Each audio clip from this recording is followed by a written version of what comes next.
But the stonework is the original put by the French there in 1726.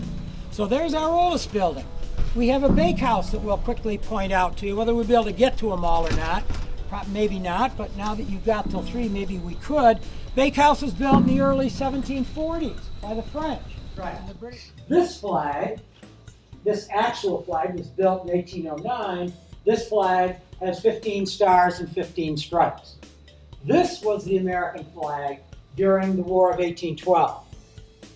There were actually 18 states at that point. Ohio, Tennessee, and Louisiana had joined the Union, but they hadn't fixed the flag, so to speak.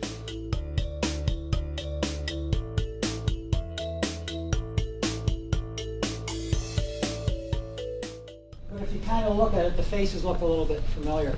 This guy was actually an employee here that the artist, that guy, took his picture and used it. This just came today in the mail, these 2 portraits. And during World War II, part of our property was a POW camp, and a couple of those POWs were artists. One of those murals was painted by one of the POW artists. These portraits were also by one of them, Ernst Villa. Someone gave them to us from California. California. They're a relative of this officer. This officer is his name is Bolton.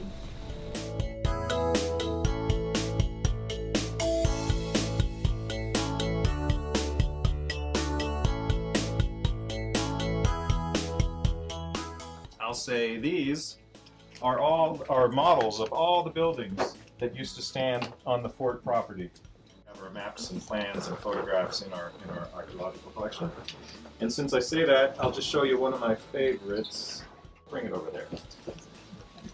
This is just a map I like.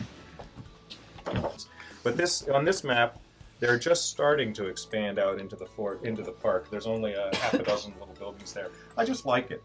When he was asked to paint the mural in the Officers Club, he refused to paint anything related to war. So you've got soldiers, but they're just standing there holding a flag or doing whatever, and you've got, you know, different people doing stuff, but no battle scenes.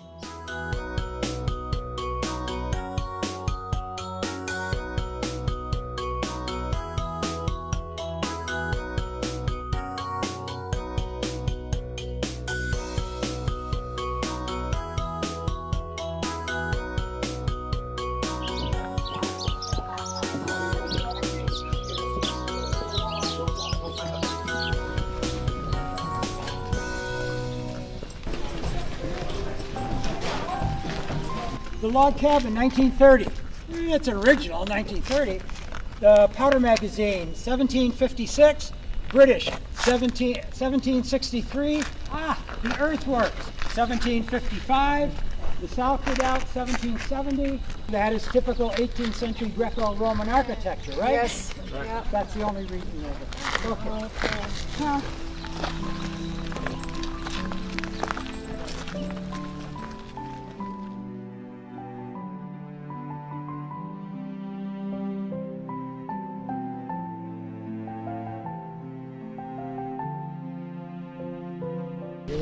The coat of arms you see, that's typical British.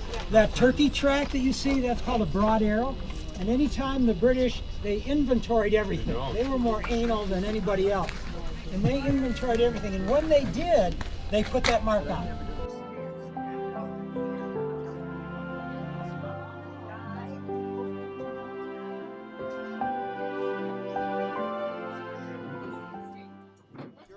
Power that come over here are pretty quick to pick up bits and pieces of local practice, bits and pieces of what the natives are already doing. Things like abandoning nice white canvas gaiters in favor of warm wool Indian leggings. The Captain Nathaniel Letter is one of the first actually kind of garrison posts for the 1st Regiment Artillery here, so there is a substantial amount of guys, not the whole regiment, but a good amount of guys manning all these guns here. A lot of the clothing for the natives throughout these 3 time periods that we portray here, it didn't change very drastically. We still wore the leggings, the moccasins. You will see images and read accounts of some natives wearing buckled shoes, but under no circumstances did we very often wear pants. It just never really caught on with the native people. They also wanted to control the portage. The way you get to the upper Great Lakes is you went up to Lewiston, Queenston, and you portaged around the falls. And once you're around the falls, you pretty much had the Great Lakes. The worst water on the whole Great Lakes is Niagara Falls. This map was built in the early 1930s when the U.S. Most of them are about 1858 Napoleons, which were captured from the Confederates and being stored up.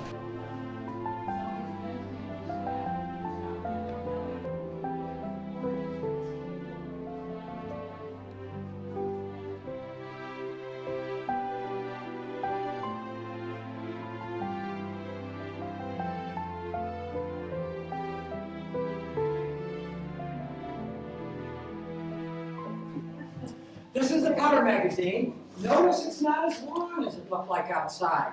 Notice it's not as tall as it looked like outside. That's because the walls in here are 4 feet thick. They do come down to about 2 feet when you get up above the ceiling, but they're 4 feet thick there, they're 4 feet thick there, there, and there. You can tell that when you look over the door where you just came in. That's solid stone. There's no secret tunnels or passageways behind it. This is, again, a Vauban design. They put screen in there because what they would do in Europe, they'd set squirrels on fire and the squirrels would run into the Powder magazine. I don't.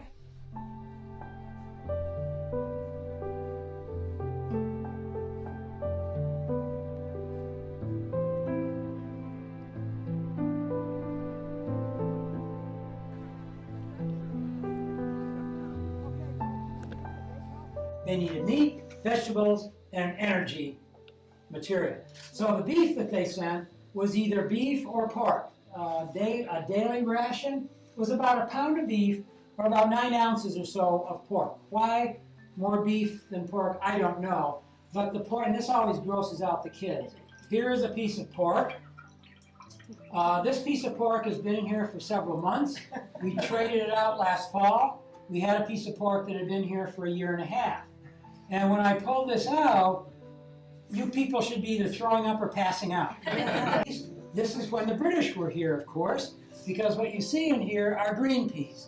But this is where they bake the bread. They'd build a fire in the ovens. When it got hot enough, they would sprinkle some flour on it. And if the flour turned brown right away, they knew how warm it was. They could also do the old hand in there. If you could keep your hand in there for, I can't remember how many seconds, it was hot. Okay, this is the oldest building on the Great Lakes, as a matter of fact. It's still here, that is. This is what we call the French castle. The French call it Maison de Montchicouli, which means house with the dormers on top. And you can see the dormers up there. Notice how they stick over by 2 feet. They're sort of an altering of, you know what a blockhouse looks like? The fortress where it comes up and it goes out and then up higher? That's essentially what they've got up there, but instead of having the whole 3rd floor sticking out like that, they just got those dormers.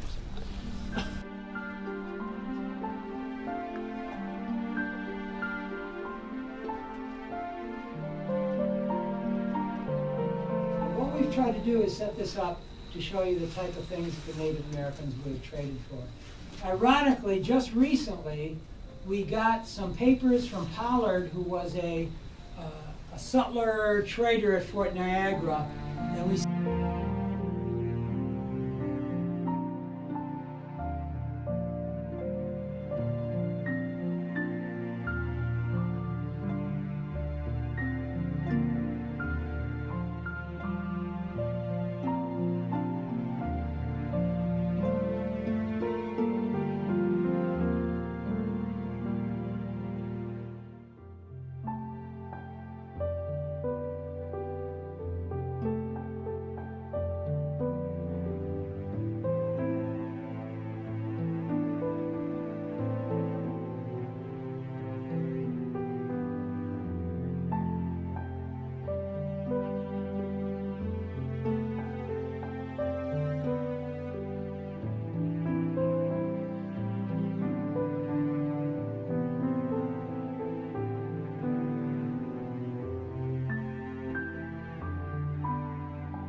can't see it. I can't see it.